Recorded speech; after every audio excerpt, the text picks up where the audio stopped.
Draconian లా వచ్చినప్పుడు చాలా సున్నితంగా ఉంటుంది, పెద్ద ఇష్యూగా అనిపించదు. అది అప్లై చేసే కొద్దీ దాని అప్లికేషన్లో దాని తాలూకు మీరు ముందే సెన్స్ చేస్తూ ఉన్నారు. అంటే మీరు చెప్తున్న ప్రతిదీ ఈ ఆంధ్రప్రదేశ్ ల్యాండ్ టైటిలింగ్ యాక్ట్ 2022 ఇది కైండ్ ఆఫ్ డ్రెకోనియన్ లా. దాని ముందే మీరు గ్రహిస్తున్నారు, ఇంకా ప్రజల అనుభవంలోకి రాలేదు ఇంకా అది. అందుకని మీరు ఉద్యమిస్తున్నారు. ఇది ఖచ్చితంగా ఇది యాంటీ పీపుల్ యాక్ట్, ఇది యాంటీ కాన్స్టిట్యూషనల్, యాంటీ పీపుల్,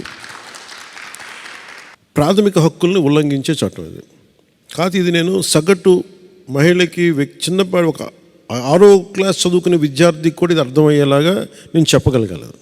దీన్ని ఖచ్చితంగా మీరు జనసేన ఈరోజున మీరు మీ విలువైన సమయాన్ని కోర్టులను కాదని మీ విలువైన సమయాన్ని ఇక్కడికి వచ్చి వెచ్చించినందుకు సంపూర్ణంగా అది ఒక అర్థవంతంగా అయ్యేలాగా ఖచ్చితంగా మీకు సంపూర్ణమైన మద్దతు మీకు ఇస్తాను. ఖచ్చితంగా నా గొంతు పెద్దలు మీరు చెప్తా ఉన్నట్టుగా నా గొంతు ఎంత బలమో నాకు తెలీదు.